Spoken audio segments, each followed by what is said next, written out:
And we are live again. Hello, hello. I'm Fernanda Nis, teacher at the Rose Meditation. And again, I have Nuno here with me to another podcast. Hello, Nuno. How are you? Very good. And you? Very, very good. Thank you. And we are in the middle of this challenge. And the objective of the challenge is the ability to focus more, to be aware, to be present, not to multitasking. And our challenge is divided in 4 weeks, and each week we have a different exercise. And in the first week, we had this box breathing, a breathing technique that we really like. It's personally, I really love this technique. I love box breathing. I love teaching it. And I still, even 33 years later, I still love doing it almost every day. So, Nuno, how is this challenge being for you? Are you doing the challenge, and how are you feeling in case you are doing the challenge? I'm doing the challenge. I'm loving it. I wasn't able to do every day, but Mm-hmm. almost. I Mm-hmm. also use my classes to give that exercise, so that way I could train and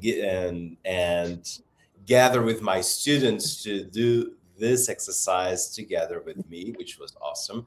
I couldn't do Cool. 5 minutes in all classes, but I think that at least 3 minutes I could accomplish in all classes. Mm-hmm. Mm-hmm. And just like you, it's one of my favorites. It is so grounding. That's my Mm-hmm. feeling. It Mm-hmm. is that it puts your feet on the floor in a very, very good way. Right. We were traveling the weekend, and then I went to do your class on Monday, and I was talking to my friend, and I said exactly that. I'm gonna do Nuno's class because it grounds me, like, in a good meaning. I like this feeling that when I do the class, the complete class, I feel like I landed again. I Yeah. really like it. And myself, I couldn't do it every day as well. But this is also a disclaimer. If you couldn't do every day, don't give up. It's okay not to do perfectly, not to check every day, but do your best. My best this week, my possible was 4 times. I still have time today. Maybe I'm going to do five. Yeah. But I was able to do 4 times, and I did it, and it was so good. Like, I could feel my personal experience, okay? I could feel that my mind noise quiet down, not in a way that I was numb, but in a way I was aware but focused, not with a lot of windows open inside my mind. This is It's kind how of I a feel.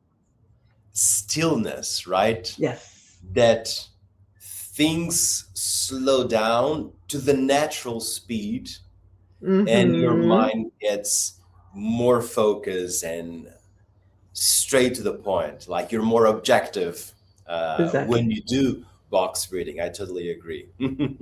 And Nuno, it's interesting because there are a lot of people teaching breathing exercises Hmm. nowadays, like a lot of different kinds of areas, a lot of different people that just appear with these courses of breathing exercises and feeling these or that different things. And it's really important that here we say our methodology, it's not like that. Like, we have a lot of time of experience. It's an extensive work, extensive researches, and we are doing this for a long time today. So this is what I wanted to say. You wanna continue this logic and say a little bit more of this, that is Hmm. this Yeah, ancient I way have. to train. Yeah, I have a few examples that, of course, on social media the breathwork subject became quite popular. And since we work with Mm-hmm. that as well, not only, but as well, as part of this ancient way to train, um, so you see a lot of things that are not, they don't make sense. Okay, Mm-hmm. for example, I saw one breathwork teacher saying, I'm going to teach you a breathwork to connect to God. I said, oh no. Okay. And what was this exercise? Rapid breathing, our bhasika, really fast abdominal breathing. I said, oh, Mm-hmm. okay. Yeah, it kind of gives a little euphoria somehow when you do it. And then the guy at the end stopped on a full retention, Mm. as a tomato. And then at the end, see, I saw God. And said how dangerous it Mm. is to do that live on Instagram, open to everybody, and people could get accidents with that. Of course. Of course. Yeah, we don't do it by science, even though science nowadays is comproving, is double checking everything that we teach in a good way. But there's good sense, there's Mm-hmm. normal Mm-hmm. sense, and you see a lot of those things. Another very interesting detail that I noticed, for example, for box breathing, I've searched, see how others are teaching box breathing, and they just focus on the rhythm. Inhaling five, like inhaling four, hold your breath in four, exhaling four, lungs empty in four. Mm-hmm. And I ask, but how do I breathe? They are not teaching the breathing performance, they are just teaching the rhythm. So imagine Uh-huh. is anxious, it would be like this. Breathing like Yeah. this for 5 minutes because you're Yeah. not giving the correct instructions. And they Yeah. It's focus, too shallow, right? This it is information. shallow, it is dangerous, and it's risky, really risky. It Uh, is. It is. that's why when people ask us, if you don't know, we have a platform of online classes where our focus are live classes. Mm-hmm. We give a lot of instructions and we correct our students to know to avoid making these mistakes as soon as possible. Okay, even online we can see, we can correct them. Mm-hmm. Even if we record a lesson, uh, let me share. I was recording the lesson of box breathing, and I was like doing the script, like a first draft, and then I went to AI just to polish a few things to put more rhythm. Mm-hmm.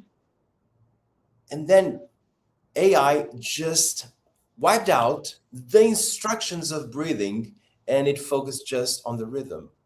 Hmm. AI is biased to don't teach how to breathe, just focus on breathing. See how dangerous this is. Yeah, of course. And rewrote my script for that part of how to breathe. It is essential to start that way. Mm-hmm. Mm-hmm. Um, and I think that's one of the reasons why it is so safe to practice with us, and also so ancient. Mm-hmm. I was watching your podcast with Larissa in Portuguese, and she mentioned one of our teachers, Rod Castro. She has this amazing book, uh, Total Breathing, with 77 breathing exercises.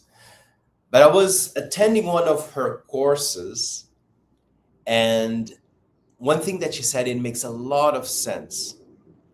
I always start breath work with conscious breathing. Mm-hmm. It will be like the first exercise that you're going to learn if you're a newcomer. Okay, stop and observe your breath. Observe how Mm-hmm. are you breathing. Make that process a conscious process, and then from there we build up the exercise. Till today, even with advanced students, that's how I teach, because I noticed that that moment of conscious breathing is one of the most important ones. Then you can do a lot of things, of course, but the entry of breath Hmm. work, pranayama, whatever, is conscious breathing. That's how I've learned, and that's how it got me inspired to keep teaching this exercise. Yeah. And before this, if I can also recommend a book, there is this guy's book, James Nestor's New York bestseller, Breath.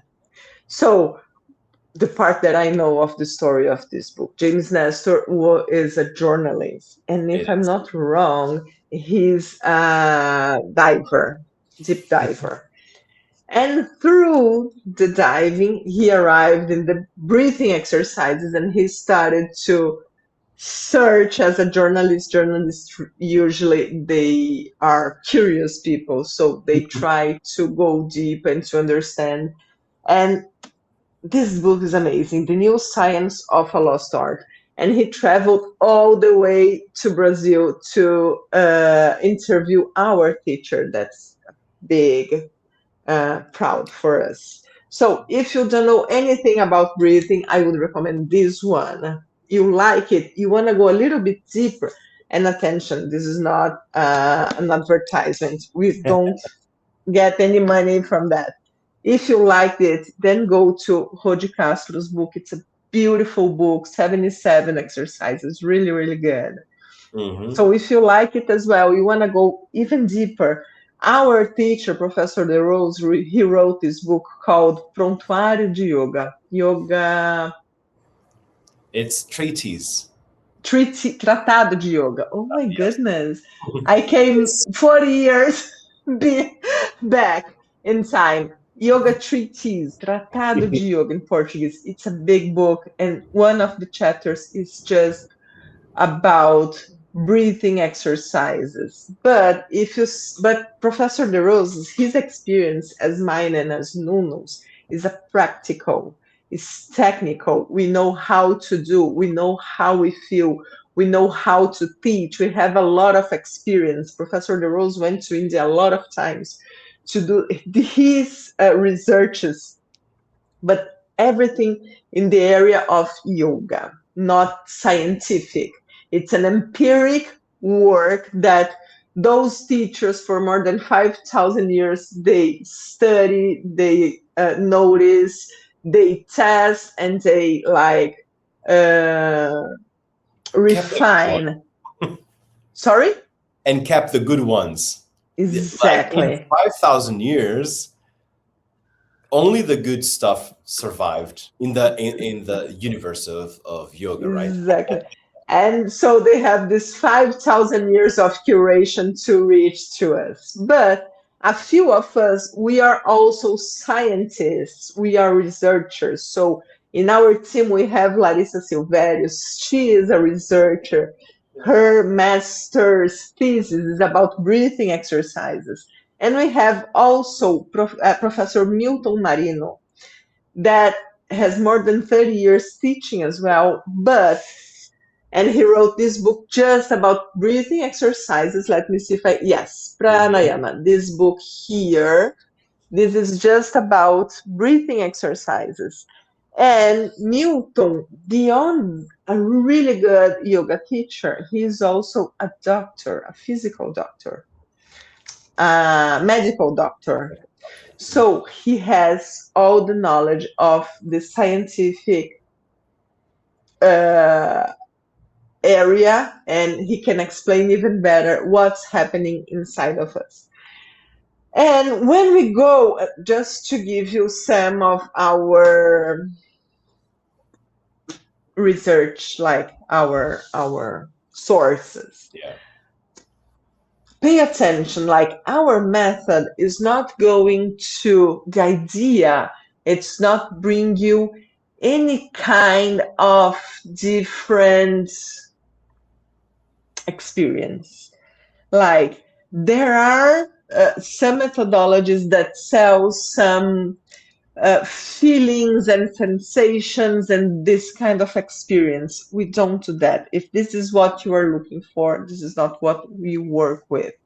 We work with long-term sustainable body improvement, body awareness, and I would say increase of well-being and health, but it's built day by day. And the idea, and I have 33 years of experience, so I can sign for that. The idea is that you don't feel any peak of evolution. Oh my goodness, I could do the box breathing with the rhythm 4, and today I could do with the rhythm 20. Mhm. Doesn't seem to be something sustainable, something gradual. And this is how we work. This is how we believe things should go. Right, Nuno? Correct, correct. Yeah. I think one of the verbs or Mm-hmm. expression that really represents our work with the students is expansion. You're going to Mm-hmm. expand your lung capacity. You're going to expand your flexibility. You're going to expand your general awareness. You're going to expand even the perception of time and so on. And it's almost visual that we have this exercise will do that expansion. And so if it's too fast, it will break. So it needs to go slowly expanding and expanding. So in 1 year, I'm doing box breathing and probably just added 1 second. But that means not one cycle with 1 more second. That means the whole 5 minutes, 1 second more or two. Mm-hmm. Just Uh-huh. that, yeah, I don't have a rush. I'm not rushing my progress. I want to feel comfortable the whole time, enjoying the Mm-hmm. process of expanding my lungs capacity. Yeah, okay. And I think that is very uh, what we like our students to feel. And that happens with breathing, it happens with so many other techniques that we teach during the class. Even for stress management, we don't do crazy things. Go slowly, Yes. okay? Baby steps, really baby steps to build a structured and sustainable change if you want Mm-hmm. that. Mm-hmm. Mm-hmm. To do that, yes. We work with discipline and consistency. This is how we believe changes are going to work. So, just a disclaimer, because there are a lot of inventions, especially in this area of breathing exercises. But I think we could wrap up pretty well. And now let's go further in our challenge, Nuno. So Mhm. tomorrow we're gonna launch a different exercise that's going to be valid for 1 week, and it's going to be about abstraction of the senses. You want to explain a little bit how this works? Yeah, imagine that you have your five main senses, right? Mm-hmm, mm-hmm, Uh, and we are all the time communicating. So that means your body and the outside is continuously exchanging information of sounds, sense, flavor, texture, and the biggest one nowadays, visual interaction. So the exercise will be to kind of turn this upside down. The first thing is going to be close the eyes, okay? But then we're going to do an exercise with the intention of abstraction of your senses, okay? Kind of turning off, going offline, when you go mm-hmm, to your laptop and you just, or the flight mode when you were on the plane, kind of what we are going to do, but in a technical way. So that means we're going to teach you how to train the abstraction of senses, how to put yourself in flight mode, and mm-hmm, that way you can experience a very interesting foundation of what the meditation training can be in 3 steps: abstraction of the senses, concentration, meditation. Okay. Very, very good. So, if you want to participate, you still have time. If you want to try our classes, you're invited. Reach us. If you want to start the challenge that we're doing, we have it in YouTube and in Instagram. So it doesn't matter if you are a week later, it's going to work the same. It's going to be amazing, I'm sure. And give us your feedback about this challenge that it's really really good. And tomorrow we're gonna launch the next week of the challenge, right? Correct. Correct. Yes. Yes. Yay. Anything else that I forgot? Uh, no, I think we're good. Okay, so see you next week, and if you're doing the challenge, give us your feedback. We are here. Let us know if we can help you anyway, and have a mindful week. Bye bye. Bye bye.